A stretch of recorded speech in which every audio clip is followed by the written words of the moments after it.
Hello friends, मेरा नाम मीरा है। ये बात उस समय की है जब मेरी उम्र 20 साल की थी और मैं कॉलेज में थी। मेरा रंग गोरा और शरीर भरा भरा है। मेरी एक बड़ी बहन भी है और मेरी दीदी का नाम रोहिणी है और जीजू का नाम सुनील है। उनकी ये लव मैरिज थी। जीजू का अपना ट्रांसपोर्ट का बिजनेस था। दीदी और जीजू ने घर से भागकर शादी की थी, इसलिए जब वो कोर्ट मैरिज करके घर आए तो मेरे घर वालों ने तो उन्हें एक्सेप्ट नहीं किया और दीदी से सारे रिश्ते तोड़कर उन्हें चले जाने के लिए कह दिया था। दीदी जीजू से बहुत प्यार करती थी तो उन्होंने भी मम्मी पापा से माफ़ी मांगी और जीजू के साथ चली गई। धीरे धीरे समय बीतने लगा। मम्मी पापा तो दीदी से कभी बात नहीं करते थे, पर मेरी बात दीदी और जीजू से होती रहती थी। वो दोनों मुझे एक परफेक्ट कपल लगते थे। दीदी और जीजू की शादी को करीब 5 महीने ही हुए थे कि अचानक मेरी मम्मी को हार्ट अटैक हुआ था और वो हॉस्पिटल में थी। ये बात मैंने दीदी को बता दी थी तो दीदी और जीजू दोनों ही बिना कुछ सोचे आ गए थे। टाइम ऐसा था तो दीदी के आते ही पापा ने उन्हें गले लगा लिया और उन्हें उनकी गलती के लिए माफ़ भी कर दिया और दीदी और जीजू के रिश्ते को एक्सेप्ट कर लिया। मम्मी भी दीदी को देखकर बहुत खुश थी। कुछ ही दिन में मम्मी हॉस्पिटल से डिस्चार्ज होकर घर आई थी। दीदी और जीजू भी साथ में ही घर में थे। घर में बहुत खुशी का माहौल था। 1-2 दिन साथ रहने के बाद जीजू ने दीदी से कहा, ऑफिस से फ़ोन आया है, मुझे जाना होगा। तुम कुछ दिन यहीं और रुक जाओ, मैं कुछ दिन के बाद तुम्हें लेने आ जाऊंगा। फिर अगले दिन जीजू चले गए। एक हफ्ता बीता और फिर जीजू दीदी को लेने के लिए आए। रात का खाना खाकर हम सब सोने के लिए कमरे में आए। मम्मी पापा अपने कमरे में चले गए। मैं, दीदी और जीजू अपने कमरे में आए। दीदी और जीजू को तो बेड पर सो गए और मैं अपना बिस्तर बेड से कुछ दूरी पर लगा लिया और सोने लगी। रात के करीब 1 बजे मुझे दीदी और जीजू की कुछ आवाज़ आई। मैंने देखा तो जीजू दीदी के ऊपर थे और वो उन्हें किस कर रहे थे। दीदी उन्हें कह रही थी, इसलिए क्या कर रहे हो, कुछ तो सब्र करो, कल घर चल के कर लेना, मीरा इसी कमरे में है। रोहिणी, मैं बहुत दिनों से तड़प रहा हूँ, मुझसे अब सब्र नहीं हो रहा है। पूरे 2 हफ्ते हो चुके हैं मैंने तुम्हें प्यार नहीं किया, अब तो मत तड़पाओ। और वैसे भी मीरा सो चुकी है। कमरे में अंधेरा था और सिर्फ एक नाइट बल्ब जल रहा था। ज़्यादा कुछ तो नहीं दिखाई दे रहा था, पर जीजू दीदी के ऊपर थे और बेतहाशा दीदी को किस कर रहे थे। शायद दीदी भी प्यार की भूखी थी और अब उनका भी मन हो ही रहा था, तो अब दीदी भी जीजू का साथ देने लगी थी। अगले दिन दीदी और जीजू अपने घर चले गए। पिछली रात का सीन मेरे आंखों में, और वो बहुत मस्त नज़ारा था। करीब 1 महीने बाद मेरे कॉलेज के एग्ज़ाम ख़त्म हुए और मेरी कुछ दिन की छुट्टियां थी, तो मैंने मम्मी पापा से दीदी के घर जाने की बात की। उन्होंने भी मुझे दीदी के घर जाने की इजाज़त दे दी। अब मैंने अपनी दीदी को अपने आने की खबर दी तो वो भी खुश हो गई। सुबह की ट्रेन से मैं निकली और शाम तक मैं पहुंच गई। दीदी और जीजू दोनों ही मुझे स्टेशन पर लेने आए थे। उन्होंने मुझे शहर घुमाया और रात का खाना हमने घर खाया। अगले दिन जीजू सुबह जल्दी ऑफिस चले गए। दीदी और मैं घर में ही थे। हम दोनों खूब गप्पे मारते थे। ऐसे ही 2 दिन हो गए। फिर एक दिन जीजू जब शाम को घर आए तो हमने खाना खाया और टीवी देखने लगे। कुछ देर बाद जीजू उठकर चले गए। अब दीदी और मैं ही थे। फिर जीजू देर बाद आवाज़ आई, रोहिणी, मीरा को टीवी देखने दो, तुम आ जाओ, मैं कब से वेट कर रहा हूँ, तुम्हारी अब और इंतज़ार नहीं हो रहा है।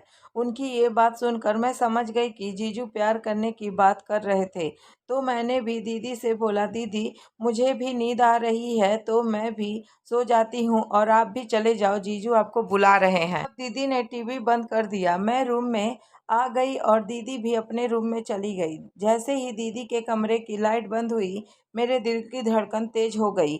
मैंने जल्दी से अपने कमरे की लाइट भी बंद कर दी और चुपके से दीदी के कमरे के दरवाजे पर कान लगाकर खड़ी हो गई।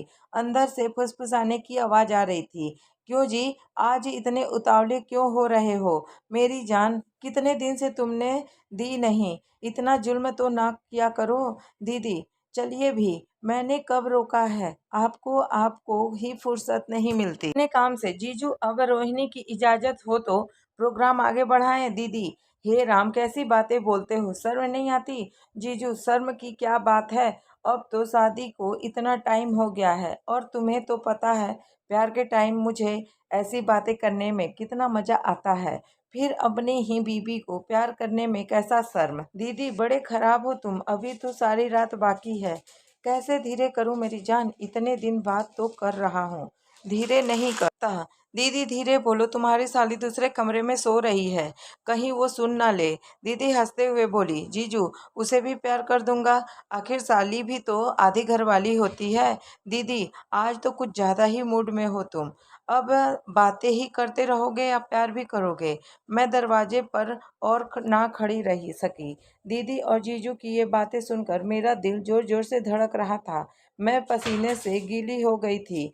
फिर मैं अपने कमरे में जाकर बेड पर लेट, पर नींद मेरी आंखों से कोसों दूर थी। सारी रात मैं जीजू के बारे में सोचती रही। जिंदगी में पहली बार जीजू के बारे में सोचकर मेरा मन होने लगा था। अगले दिन सुबह मैं जल्दी ही उठ गई, क्योंकि रात भर तो मुझे नींद नहीं आई थी। दीदी किचन में नाश्ता बना रही थी। मैं जब किचन में गई तो दीदी ने कहा, दीदी आज बड़ी जल्दी उठ गई तुम? ओ, मैंने कहा रात में नींद नहीं आई अच्छे से। दीदी ने कहा, क्या हुआ? तो मैंने उस बात को टाल दिया। फिर दीदी ने कहा, आ जाओ, जाकर देखो तो तुम्हारे जीजू ऑफिस के लिए तैयार हुए या नहीं। तो मैं दीदी के कमरे की तरफ गई और जो मैंने देखा वो देखकर मैं हैरान हो गई।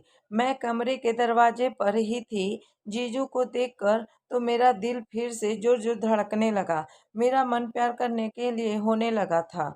फिर जीजू अपने कपड़े पहनने लगे और ऑफिस के लिए तैयार हो गए। जब मैं कमरे के अंदर गई तो जीजू से बोली कि दीदी उन्हें नाश्ता के लिए बुला रही थी। जीजू और दीदी दोनों ही नाश्ता करके ऑफिस चले गए। मुझे भी अब जीजू से प्यार करने का मन करने लगा था। अब तो मुझे जब भी मौका मिलता कभी मैं उनसे चिपक कर बैठती तो कभी कुछ और करती। मैं हमेशा जीजू को उकसाने की कोशिश करने लगी। जीजू भी मेरी इन हरकतों से कुछ तो समझ चुके थे। फिर एक दिन मैं अपने कमरे में कपड़े बदल रही थी। मैं उन्होंने कहा, दरवाजा तो बंद कर लेती। जीजू मुझे तिरछी नजरों से देख रहे थे। मैंने कहा, ओह सॉरी जीजू, मैंने सोचा कि यहाँ दीदी और मेरे अलावा और कोई नहीं है, इसलिए दरवाजा बंद नहीं किया था। आपको कुछ काम था क्या? जीजू बोले, तुम्हारी दीदी बुला रही है। जीजू अभी भी मुझे तिरछी नजरों से देख रहे थे। मैं भी उन्हें अपने शरीर की खूबसूरती दिखाना चाहती थी। फिर मैंने कहा, जीजू आप चलिए, मैं अभी कपड़े पहन कर आती हूँ। 2-3 दिन बीत और गए। अब तो जीजू भी मेरे साथ छेड़छाड़ करने लगे थे। अब हम दोनों ही एक दूसरे के साथ काफी घुल मिल गए थे। जीजू रोज शाम के टाइम जिम जाते थे। फिर एक दिन शाम को जब जीजू जिम जा रहे थे तो उन्होंने दीदी से कहा, वो जिम जा रहे हैं और उन्हें ऑफिस में भी कुछ काम था तो आने में थोड़ा लेट हो जाएगा। तो दीदी ने कहा, घर का कुछ सामान लाना है, आते टाइम आप लेते आइएगा। तो जीजू ने थोड़ा गुस्सा ले करते हुए कहा, तुम हमेशा ऐसा ही करती हो, बिल्कुल टाइम पर ही बोलती हो। मुझे वैसे भी ऑफिस जाना है कुछ काम से, और तुम ऊपर से ये अलग काम बता दे रही हो। तब मैंने कहा, कोई बात नहीं, सामान मैं ले आती हूँ। जीजू आप मुझे मार्केट में ड्रॉप कर दो। तो उन्होंने कहा, हाँ ये ठीक है, मेरे ऑफिस के पास ही एक स्टोर है, मैं तुम्हें वहाँ छोड़ देता हूँ। तुम सामान खरीद लेना और ये लो मेरे ऑफिस की चाबी। जब सामान खरीद लो तो तुम मेरे ऑफिस में मेरा वेट करना। मैं जिम से लौट कर ऑफिस का काम कर लूंगा और फिर हम घर आ जाएंगे। दोस्तों, आपको यह कहानी कैसी लगी प्लीज कमेंट करके जरूर बताएं। अगर अच्छी लगे तो वीडियो को लाइक और चैनल को सब्सक्राइब कर लें।